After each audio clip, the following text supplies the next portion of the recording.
Hai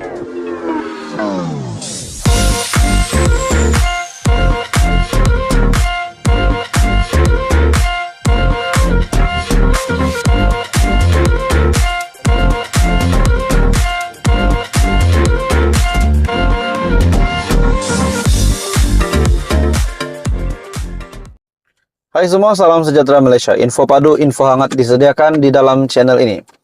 Satu lagi pendedahan yang mengejutkan. Seorang ahli parlimen dalam kerajaan boleh hilang kuasa serta-merta. Boleh, saya kata boleh, berisiko untuk hilang kuasa. Dan kenapa ahli parlimen daripada DAP ini boleh hilang kuasa? Akhirnya sebelum ini ada pendedahan berkaitan dengan ahli parlimen Kepong yang didakwa perlu membayar RM 2 juta.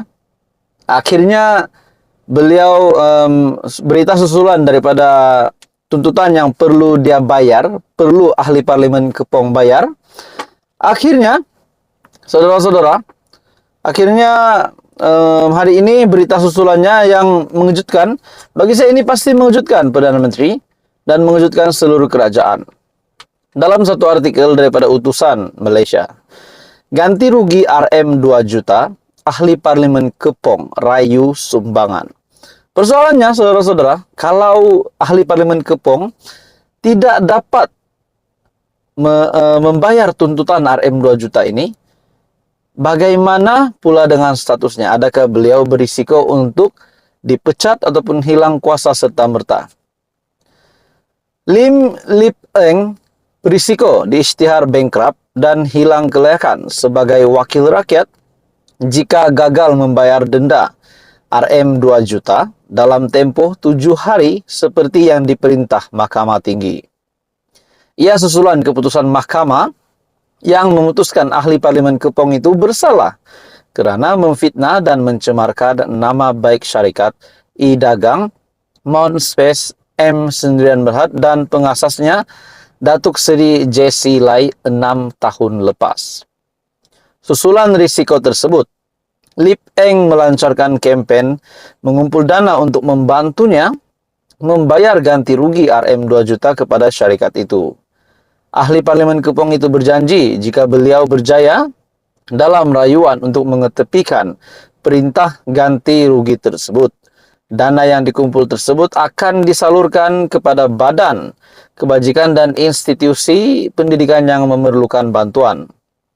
Oleh itu, saya dengan rendah hati menyeru rakyat Malaysia untuk berdiri dengan adil dan membantu saya mengumpul dana ini. Pendirian saya jelas dari awal, saya tidak akan berputus asa dan terus berjuang untuk tujuan yang baik, katanya dalam satu kenyataan di Facebook. Lip Eng juga berkata, beliau telah memberi banyak bantuan secara sukarela kepada ramai mangsa yang terjebak dengan skim tipu pelaburan dan dirinya terlibat dalam kes saman fitnah dengan Mount Space dan J.C. Lai selepas membantu sekumpulan individu yang memohon bantuannya pada tahun 2016. Saya melakukan perkara yang saya percaya benar pada 2016. Saya bercakap untuk sekumpulan individu yang meminta bantuan daripada saya. Malangnya, penghakiman telah dibuat terhadap saya kerana berbuat demikian.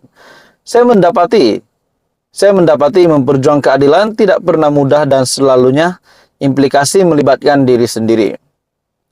Dalam pada itu, saudara-saudara, Mahkamah Tinggi Kuala Lumpur memerintahkan Lip Eng untuk membayar ganti rugi RM 2 juta kepada Mount Space dan pengasasnya kerana memfitnah. Hakim Datuk Akhtar Tahir turut memerintahkan Lip Eng yang juga defendant tunggal untuk membuat permohonan maaf dalam masa 7 hari selepas kenyataan maaf itu dimuktamadkan.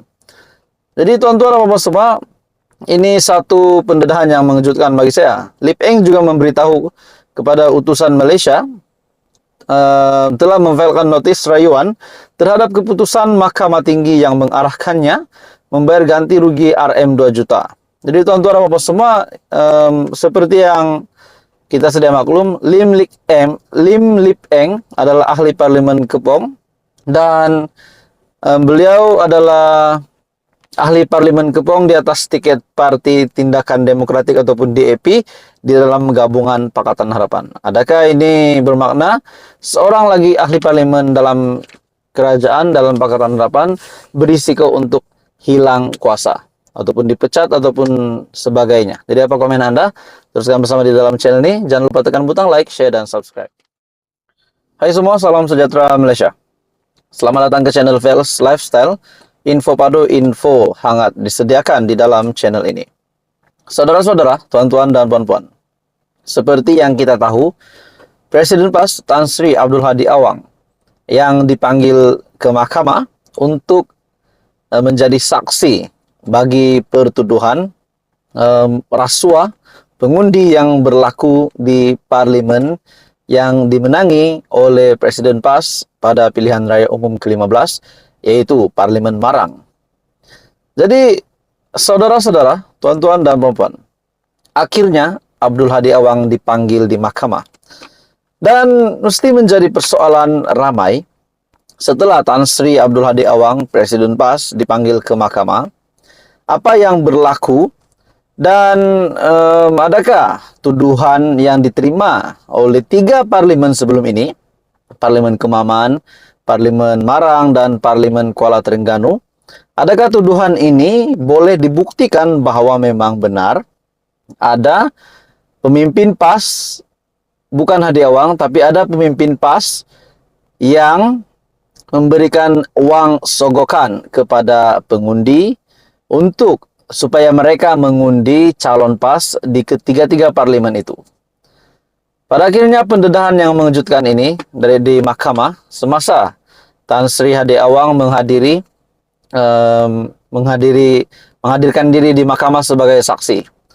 Tular satu video ataupun rekaman video pengundi bersumpah undi PAS di kemuka competition dalam perbicaraan.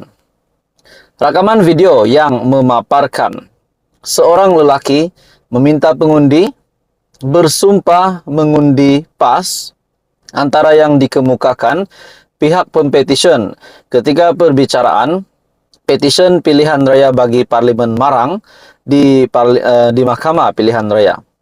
Artikel ini daripada biharian.com dan diterbitkan pada 19 Mac jam 7.34 malam.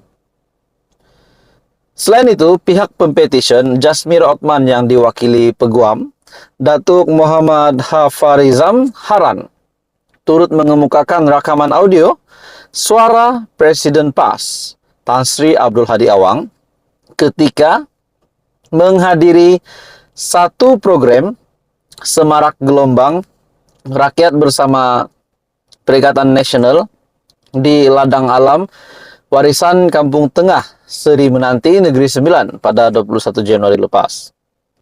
Rekaman berkenaan adalah jawaban yang diberikan Abdul Hadi ketika ditanya wartawan mengenai petisi yang difailkan Badan Perhubungan UMNO Terengganu untuk membatalkan keputusan PRU 15 bagi Parlimen Marang, Kemaman, dan Kuala Terengganu.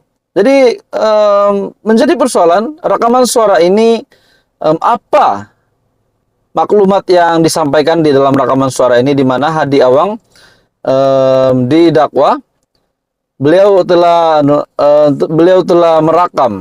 direkam satu audio suara Presiden PAS, tapi isinya menjadi pertanyaan ramai. Rekaman berkenaan adalah jawaban diberikan Abdul Hadi ketika ditanya wartawan. Ketika ditanya sama ada beliau mengenali Nordin Abdul Jalil, yaitu lelaki yang ada dalam video berkenaan, Abdul Hadi yang juga saksi ketiga pembicaraan bagi pihak responden memaklumkan mengenali Nordin secara umum kerana beliau seorang ahli biasa PAS dan tinggal di kawasan Parlimen Marang. Beliau juga berkata hanya mengetahui Nordin adalah EJK PAS kawasan Marang. Bagaimanapun Abdul Hadi tidak bersetuju dengan soalan peguam competition bahwa pengagihan wang kepada pengundi Parlimen Marang bertujuan meraih undi bagi pihaknya yang bertanding pada PRU 15. Yang itu tentang angkat sumpah saya tidak tahu Tidak ada maklumat dan kalau saya tahu memang kita tak izinkan sogokan rasuah dilakukan. Kenyataan daripada Hadi Awang. Abdul Hadi juga memaklumkan tidak mempunyai maklumat bahwa ada EJK PAS kawasan Marang memberikan uang kepada pengundi luar dalam tempo berkenaan pada PRU 15. Jadi, saudara-saudara, ini memang satu pendedahan yang mengejutkan lagi. Dalam pada itu, saudara-saudara, Abdul Hadi yang diwakili Peguam Datuk Seri Taqiyuddin Hasan tiba di Kompleks Mahkamah Kuala Terengganu pada jam 9 pagi pada hari Presiden PAS dipanggil ke mahkamah, yaitu pada 18 Mac pada 19 Mac pada hari Ahad. Dalam pada itu, petition yang membabitkan 3/5 itu difailkan di Mahkamah Tinggi Kuala Terengganu.